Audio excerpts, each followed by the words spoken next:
Paula Oliveira e a música vai ser com o cantor Mumuzinho. A gente vai aproveitar que é quinta-feira, dia de TBT, para fazer aquela viagem ao passado dos nossos convidados. A minha amiga Ana Maria vai mostrar como preparar um coringa da cozinha, empadão de frango, mas com aquele detalhe que a Ana Maria sempre traz, né? Esse com cobertura crocante. A gente se encontra às 10 da manhã, logo depois do Bom Dia Brasil. Bom dia para você, feliz São João, André. Feliz São João. Feliz São João para todo mundo, uma ótima tarde. A gente encerra o encontro de hoje com Luan Estilizado cantando pra gente Hipótese. Tchau, tchau. A gente se vê.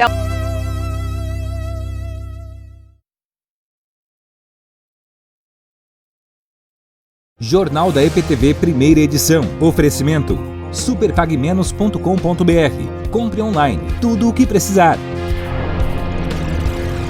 E Unimed Campinas, 50 anos. Nosso plano é cuidar de você.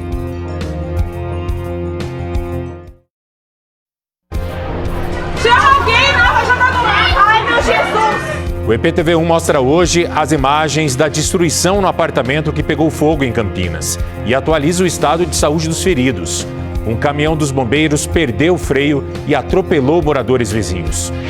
O prolongamento do anel viário Magalhães Teixeira aqui em Campinas. Para continuar a obra, é preciso fazer uma reunião com quem vive em torno à rodovia Miguel Melhado Campos. Mas como resolver esse encontro com tanta gente durante a pandemia? Hoje faz 3 meses que o estado entrou em quarentena e o governo deve anunciar já um plano para a reabertura das escolas. O EPTV1 vai acompanhar tudo ao vivo.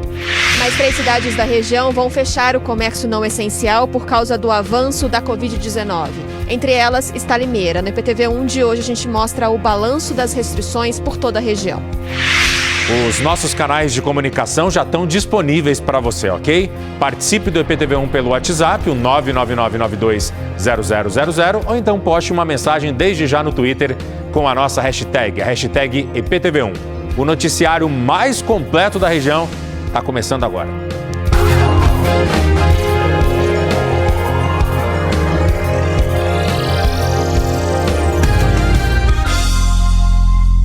Bom demais estar aqui com você mais uma vez. Uma ótima quarta-feira para você, para toda a família. Tudo de bom, tá? Que a gente possa enfrentar esse meio de semana e até o final com muita alegria, com muita paz, com muita saúde, né?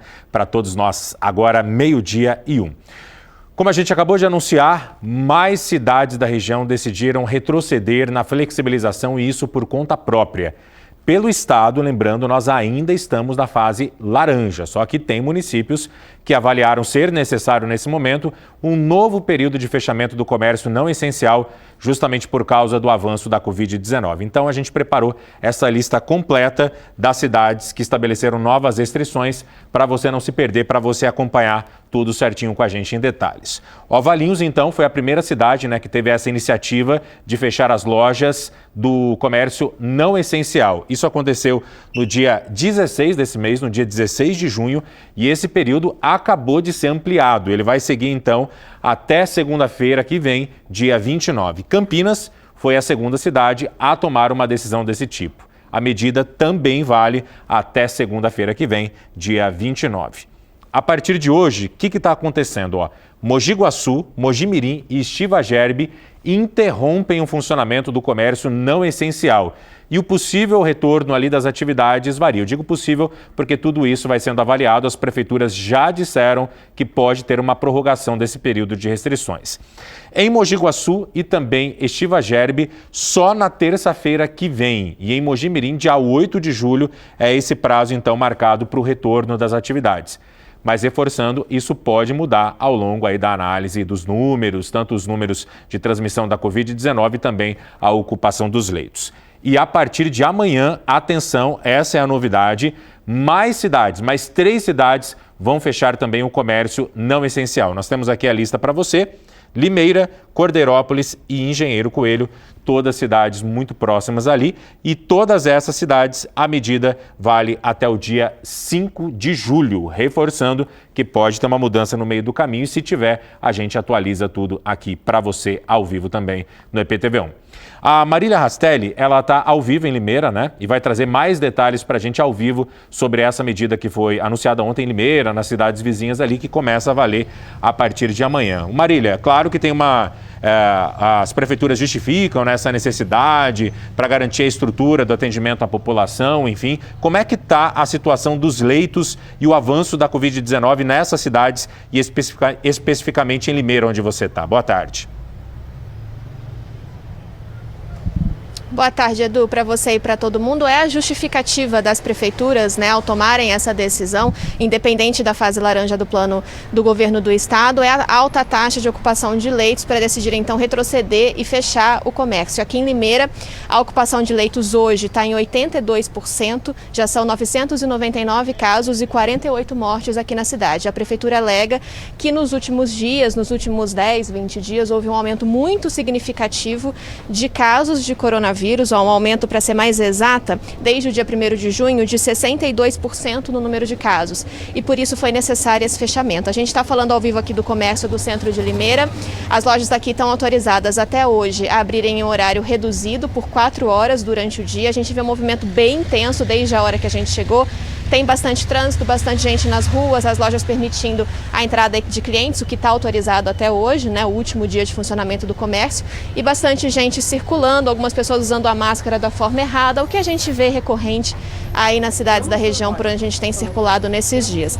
Aqui em Limeira, então, a medida de restrição, o comércio não essencial fecha a partir de amanhã, quinta-feira, só o que é essencial pode abrir, e eles vão com essa restrição até o dia 5 de julho, e no meio do caminho a prefeitura diz que vai reavaliar a situação e aí pode ou não mudar essa flexibilização conforme a ocupação de leitos for mudando também ao longo desses dias. Outras cidades da região, então, como você disse, que começam a partir de amanhã essa nova restrição. Em Cordeirópolis, a medida vai ser a mesma, são até agora 209 casos e 5 mortes. Por enquanto, os 5 leitos de UTI estão vagos. Eles foram disponibilizados recentemente e ainda não receberam pacientes de emergência.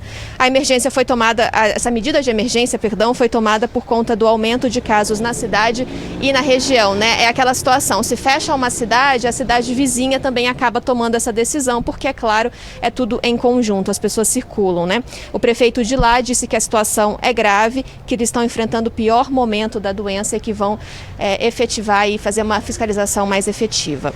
Em Engenheiro Coelho, também outra cidade, a partir de amanhã, a informação que a gente tem é que são 52 casos da doença e nenhuma morte confirmada até agora.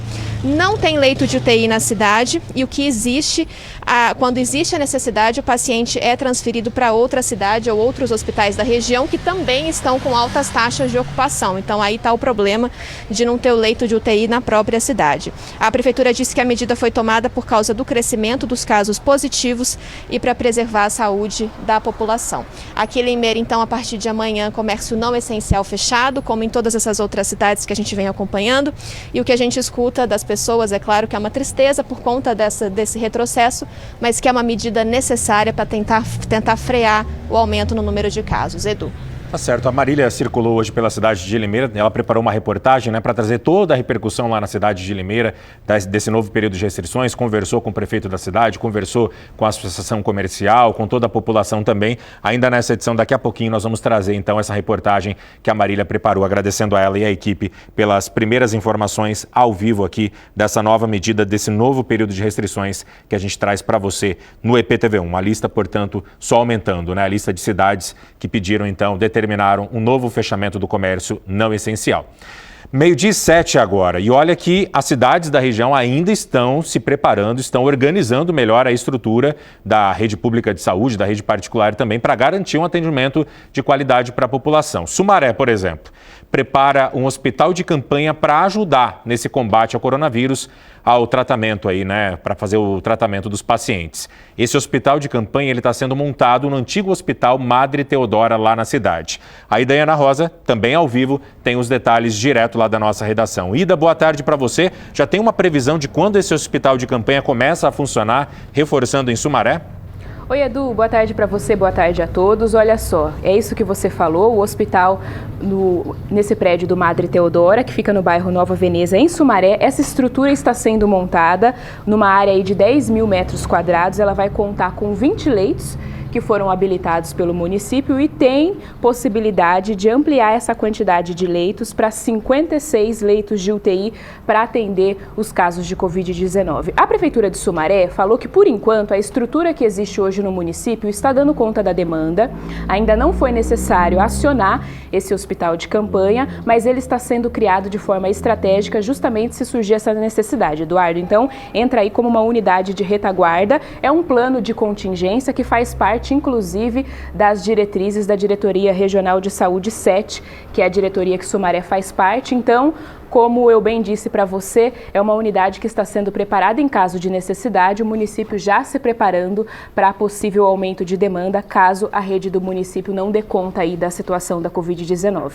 Agora, falando de Campinas, também dessa questão de leitos, a Prefeitura de Campinas começou a utilizar o Hospital Metropolitano. Essa unidade de saúde foi alugada pela Prefeitura aí numa discussão com a Justiça para atender exclusivamente os casos de Covid-19.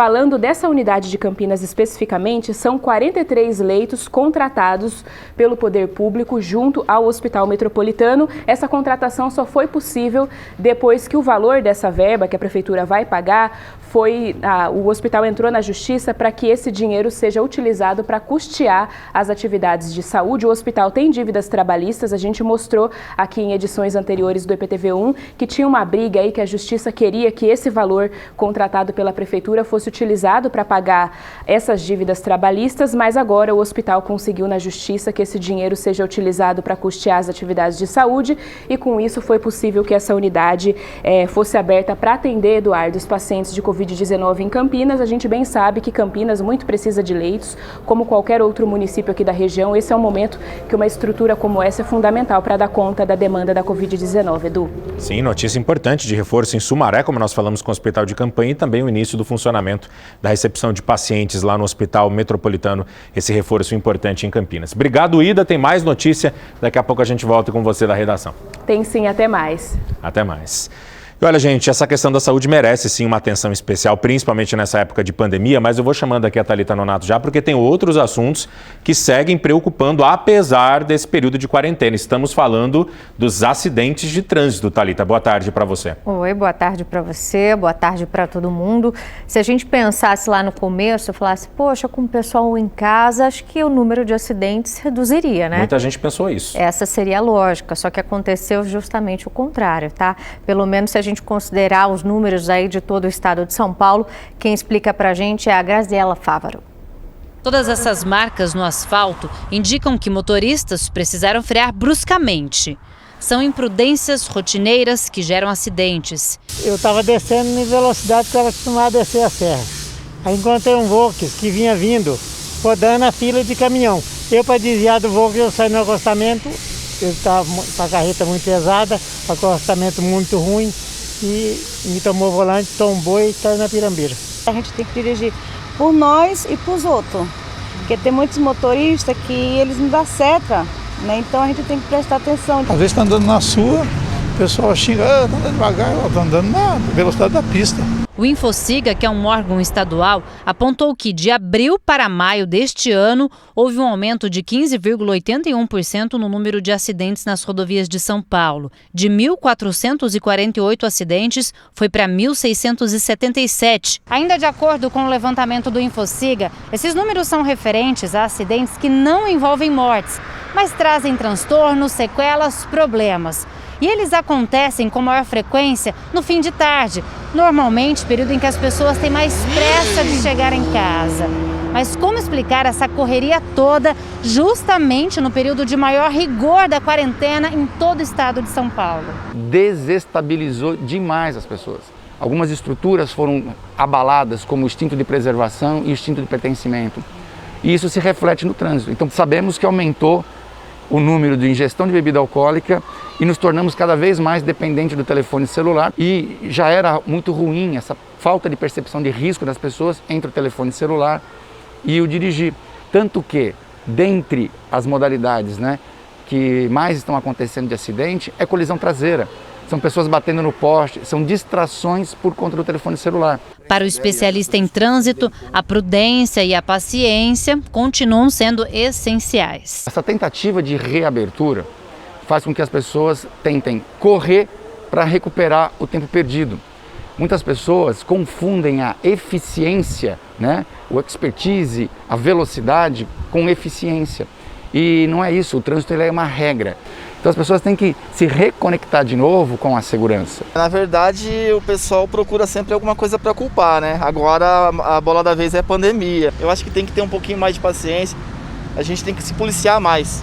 Parar de culpar as coisas, né, alheias. Eu acho que tem que fazer o que aprendeu, fazer certo, né? Assumir a responsabilidade é o começo de tudo, né? Com certeza. Essa paciência, também deixar de lado a tensão, redobrar os cuidados e não só nas rodovias, mas também quando a gente estiver dirigindo na cidade. Porque, de acordo inclusive com o levantamento do Infociga, se forem considerados todos os tipos de via, incluindo aí as ruas da cidade, o aumento no número de acidentes sem morte, aí foi ainda maior esse percentual, chegou a quase 20%, e isso considerando todo o estado de São Paulo. Serve de alerta, então, para todos nós, né? Muita calma, muita paciência, muita responsabilidade ao volante. A gente precisa disso. 12h14. Vou pedir para a Thalita continuar aqui. Nós vamos falar na sequência um pouquinho mais sobre trânsito, outras notícias relacionadas ao trânsito. Mas agora acabou de chegar uma notícia para a gente, um material muito importante que milhares de pessoas estavam esperando e estão esperando esse anúncio no estado. Só passando essa informação, hoje faz 3 meses que o nosso estado entrou em quarentena, né? Foi em 24 de março especificamente, Campinas entrou antes, um dia antes nesse período, mas o estado de fato entrou hoje, no dia 24. E o governo deve anunciar já um plano para a reabertura das escolas. Atenção para essa notícia que nós estamos trazendo ao longo dessa edição. O repórter Tiago Scheuer, ele está acompanhando já a movimentação no Palácio dos Bandeirantes. Lá em São Paulo, essa coletiva começa daqui a pouco e ele já vai trazer os primeiros detalhes para a gente. Acompanhem com muita atenção. A coletiva está marcada para começar 12h45, né? Então, daqui a pouco. O que acontece é que a gente já apurou algumas informações, a retomada das aulas deve ser feita então em todo o estado, valendo aí para a rede pública e também para a rede particular, em todas as esferas, aí, em todos os níveis de ensino, para a partir do dia 8 de setembro. É quando então o governo acredita que todo o estado já vai estar na fase amarela, daquele chamado Plano São Paulo, né? Então todo o estado já deve estar nessa fase, aí sim a retomada das aulas a partir do dia 8 de setembro. Como é que vai funcionar isso? Só 35% da capacidade das instituições de ensino, né, poderão estar ocupadas, e aí o que significa? 1.000 alunos, por exemplo, numa instituição, só 350 podem ir para as aulas presenciais. Enquanto isso, os outros continuam no ensino à distância, como está sendo feito hoje, de casa, né? E aí, isso tudo vai ser feito em forma de revezamento também. Enquanto parte dos alunos vai para as aulas presenciais, outra parte fica dentro de casa, tendo as aulas à distância, e isso vai se revezando. Os alunos que estão à distância depois podem, então, ir para essas aulas presenciais. Isso vai ser divulgado daqui a pouquinho pelo governador. A gente conversou, né, com pais, mães, alunos, e tem gente achando até arriscado voltar às aulas nesse momento. Dá só uma olhada na reportagem. A rotina na casa da Juliana mudou bastante na quarentena. A sala de TV virou escritório para ela e para o marido, e sala de aula para a filha. Apesar do aperto, a família acredita que está sendo bem mais seguro assim e ainda teme a volta das aulas da Nina. Nós ficamos muito preocupados, porque a gente pode ter um grupo de pessoas assintomáticas, ela pode se contaminar, pode trazer o vírus aqui para nossa família. Nós temos aqui um bebê dentro de casa, nós temos pessoas idosas. A escola da Nina de 15 anos é a ETEC Carolina Sampaio, que fica na zona sul da capital. Só que ela não pisa lá desde março, quando as aulas presenciais foram suspensas. Olha, eu não vou mentir. Eu queria que as aulas voltassem, mas eu acho que a saúde em primeiro lugar, né? O plano do governo do estado é retomar as aulas com o modelo misto. Os alunos devem ser divididos em grupos e se revezar nos dias da semana de modo a ter só umas 15 pessoas por sala de aula. Por exemplo, contando os 5 dias da semana, cada grupo vai para a escola num dia e nos demais continua com o ensino à distância, como na quarentena. Mesmo em menor quantidade, eles vão precisar manter distanciamento de 1,5 metro uns dos outros e lavar as mãos com mais frequência. As regras vão valer para todo o estado, escolas públicas, privadas e universidades, abrangendo 12 milhões de alunos, sem falar dos professores e funcionários. A rede particular defende a volta das aulas presenciais o quanto antes. O presidente do Sindicato das Escolas Privadas diz que elas já estão prontas para receber os alunos, com mudanças na configuração das salas e instalação de equipamentos de higienização. mas ele tem receio de que a reabertura ainda demore mesmo assim. A gente acha que o fato a rede pública ser uma máquina muito grande e o governo, para equipar todo mundo, para arrumar escolas, todas as escolas do estado, eles vão demorar tempo e a escola particular está pronta. Todas as escolas fizeram isso, arcaram com esses custos e estão prontas? Como é que vocês fazem essa fiscalização? Eu não posso falar pelas 10 mil escolas. Mas que a gente sabe, a própria escola ela tem um risco. A partir do momento que a criança entrar lá dentro da escola, a responsabilidade é toda da escola, né? Então, eu acredito que nenhuma escola vai fazer alguma loucura de estar atendendo um aluno se ela não tiver com essas condições sanitárias próprias para poder estar atendendo nesse momento dessa pandemia. Tá aí a informação que o EPTV1 traz em primeira mão para você de que esse plano de reabertura ele deve ser colocado em prática em todo o estado já a partir de setembro, né? O dia 8 de setembro. O governador João Dória deve confirmar essas informações, divulgar mais detalhes. Daqui a pouco a gente vai acompanhar essa entrevista coletiva marcada para começar 15 para 1 da tarde. Lá no Palácio dos Bandeirantes a gente traz esse anúncio para você, tá? E lembrando que esse plano de retomada vale para todas as escolas, né? De ensino infantil, sejam escolas estaduais, escolas públicas, né, escolas particulares, municipais, enfim, para as faculdades. É um plano de retomada bem amplo e a gente vai seguir acompanhando essa situação. Na hashtag EPTV1 no Twitter, tem pais comentando esse assunto até com uma certa preocupação. Você viu na reportagem, muita gente receosa, né, de mandar o filho para a escola, mesmo com essa autorização, mesmo com essa retomada aí prevista pelo governador João Dória. Olha só que a Eliane está falando. Boa tarde para você, Eliane. Com aumentos de casos e retrocesso do comércio não essencial, a abertura das escolas nesse momento seria uma falta de responsabilidade. Lembrando só, Eliane, que não deve acontecer agora. Como o governador antecipou, como o Thiago Scheuer, na verdade, antecipou, que deve ser divulgado logo mais pelo governador, essa reabertura só deve acontecer a partir de setembro. Até lá, a expectativa é de que a situação esteja mais sob controle, né? É uma expectativa, mas claro que todo mundo fica preocupado, né, de haver um contágio, uma transmissão muito grande. Outra mensagem que nós temos aqui do Josuel. Boa tarde para você, Josuel. Como pensar em voltar às aulas se nem o comércio tem uma reabertura organizada? Imagina as escolas.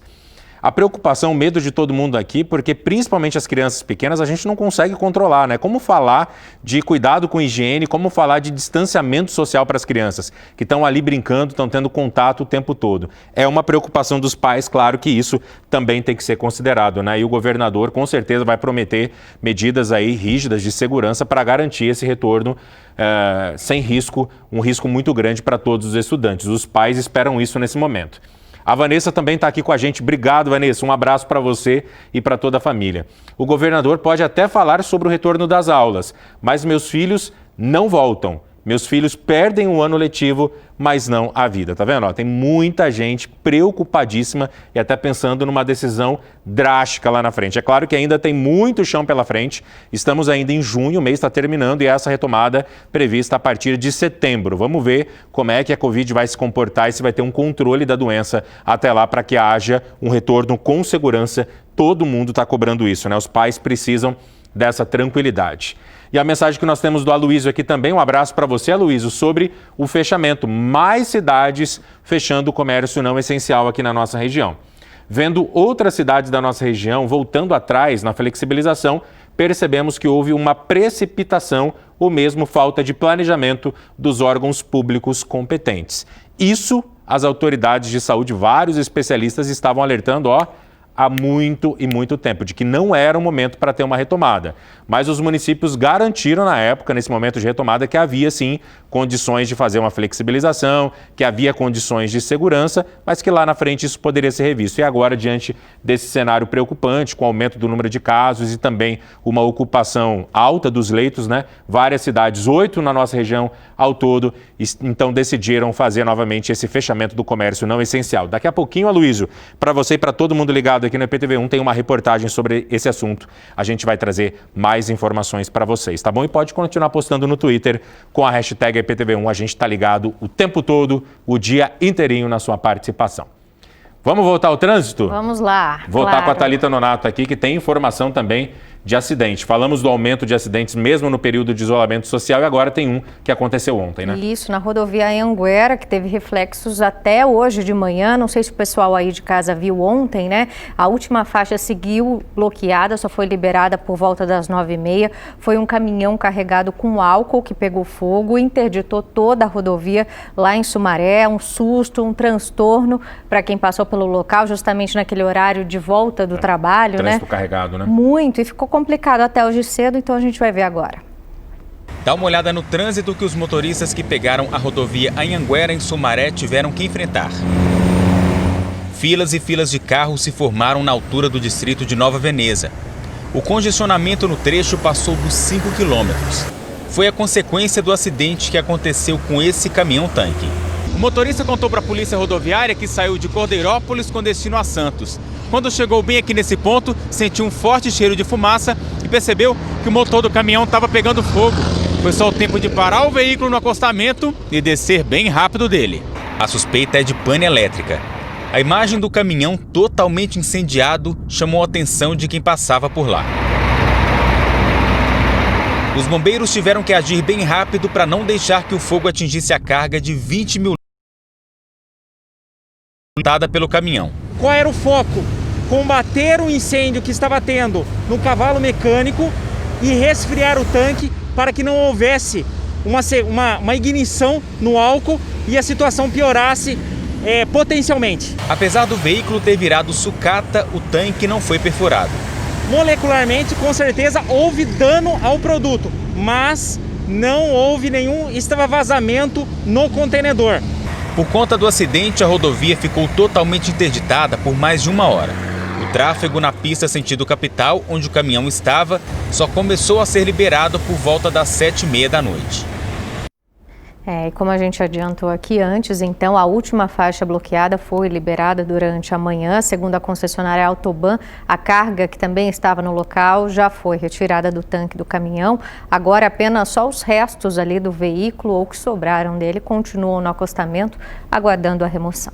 Tá certo. 12h25 agora, o próximo assunto que nós temos aqui, ainda no trânsito, é o prolongamento, a expansão do anel viário Magalhães Teixeira aqui em Campinas. Uma reunião da concessionária Rota das Bandeiras e os moradores aí vão acontecer amanhã para definir esse andamento da obra. O último trecho liga a rodovia dos Bandeirantes até a rodovia Miguel Melhado e isso vai facilitar o acesso ali para Viracopos. Faz 6 anos que o seu Cláudio vem para o aeroporto de Viracopos, todo dia. Se tem uma coisa que deixa ele irritado... Para sair daqui, para ir para a cidade, tem que estar parando, né? O movimento é muito, demora demais. Trânsito mesmo, né? Isso, é. É por isso que o taxista espera ansioso o prolongamento do anel viário em Campinas. A obra promete desafogar o tráfego. A fase 2 do prolongamento terá 3 quilômetros e 600 metros de extensão. A obra começou em dezembro de 2017. Quase 2,5 quilômetros foram construídos até agora. Outros 400 devem ser finalizados até agosto deste ano. Enquanto isso, mais 800 metros serão construídos, conectando a rodovia dos Bandeirantes à rodovia Miguel Melhado Campos. O volume de tráfego no anel viário, no trecho existente, a gente tem cerca de 50 mil veículos por dia. Então, a gente acredita que vai beneficiar esses 50 mil veículos e ainda permitir que as pessoas aqui na região da Miguel Melhado possam acrescentar esse volume de tráfego. Então, é mais um acesso que dá mais agilidade, mais segurança também e desafoga também o trânsito ali na Santos Dumont. Para a obra continuar, a partir desse ponto aqui que a gente está vendo, até a rodovia Miguel Melhado Campos, é preciso fazer uma reunião com a população que vive próxima ou no entorno da rodovia. Esse encontro é obrigatório e sem ele, a CETESB, que é a Companhia Ambiental do Estado, não pode autorizar o licenciamento para a continuidade do prolongamento. É por isso que a concessionária responsável pela obra, para não prejudicar o cronograma de todo o serviço, teve uma ideia: fazer essa reunião de modo virtual. A reunião será por meio de uma live nas redes sociais da concessionária, em que a população poderá participar. Na reunião vai ser apresentado todo o projeto, né? Como esse prolongamento desde da Bandeirantes até a Miguel Melhado Campos. A gente vai apresentar também o status atual da obra, né? Que fase que nós estamos, e também como vai ser essa ligação com a Miguel Melhado Campos. E dar oportunidade para as pessoas tirarem dúvidas, apresentarem as eventuais dúvidas que surgirem e fazer os esclarecimentos cabíveis. A partir da autorização da CETESB, depois desse encontro virtual, a concessionária estima 9 meses para a conclusão da obra. Ajuda bem mesmo. E era até para ter saído já, né? Se tivesse saído já antes era bem melhor ainda. E devido a essa situação agora não está tendo trânsito, mas quando tudo voltar ao normal, com certeza vai ser ágil, na verdade, né? Para quem está vindo ou para quem está voltando. É uma ligação muito importante no trânsito de Campinas e da região mesmo. Super. E a reunião, a live, né, com a população ali do entorno vai ser amanhã às 6 horas da tarde pelas redes sociais. Para a turma participar é bem fácil, só acessar o perfil da concessionária Rota das Bandeiras, vai aparecer aí, já está aparecendo na sua tela o endereço rotadasbandeiras.com.br. A gente segue falando de obra, agora com um recado importante para os motoristas que costumam usar a estrada da Ceasa lá em Piracicaba. Pois é, que as obras que estavam paradas desde agosto do ano passado foram retomadas, tem muitas máquinas ali na pista. A Idaiana Rosa volta a falar com a gente. Ida, boa tarde para você. Eu sei que essa obra estava prevista há muito tempo, o pessoal está esperando, né? Boa tarde. Oi, Thalita, boa tarde para você. Exatamente, um alívio para os motoristas que passam pelo local, principalmente os caminhoneiros, porque nós já mostramos esse local aqui no jornal diversas vezes. Tinha bastante buraqueira e agora essa obra para fazer o reparo desse problema. O nosso produtor Edjan Del Santo esteve no local hoje pela manhã e fez imagens da situação para a gente. Tinha bastante movimentação de carro, caminhão e por causa dessa obra está sendo feito aquele esquema pare e siga. Os serviços vão ser feitos num trecho de 4 quilômetros que liga a Ceasa até a rodovia Cornélio Pires, que é muito conhecida como a rodovia Piracicaba-Saltinho. A via já tinha recebido a primeira camada de asfalto e agora está passando pela segunda e última camada. Depois disso, eles vão fazer a sinalização do chão, que é a sinalização definitiva para ter a orientação aos motoristas. Também vão ser finalizados os serviços de drenagem e pavimento de alguns acessos da rodovia. De acordo com a Prefeitura de Piracicaba, essa obra já era muito esperada por quem circula no local e ela só atrasou porque teve um problema de pagamento por parte do DR, o Departamento de Estradas de Rodagem, a empresa que faz esses serviços, mas agora um alívio, o serviço foi retomado. Eduardo e Thalita. Esperar que não seja interrompido, né? Essa é a torcida de todo mundo.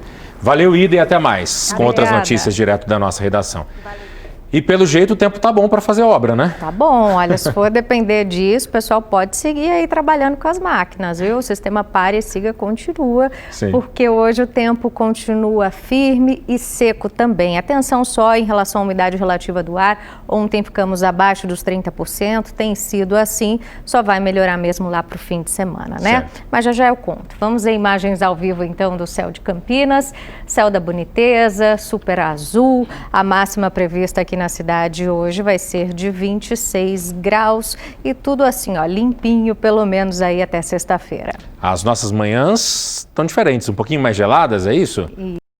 26 graus e tudo assim, ó, limpinho, pelo menos aí até sexta-feira. As nossas manhãs estão diferentes, um pouquinho mais geladas, é isso? 26 graus e tudo assim, ó, limpinho, pelo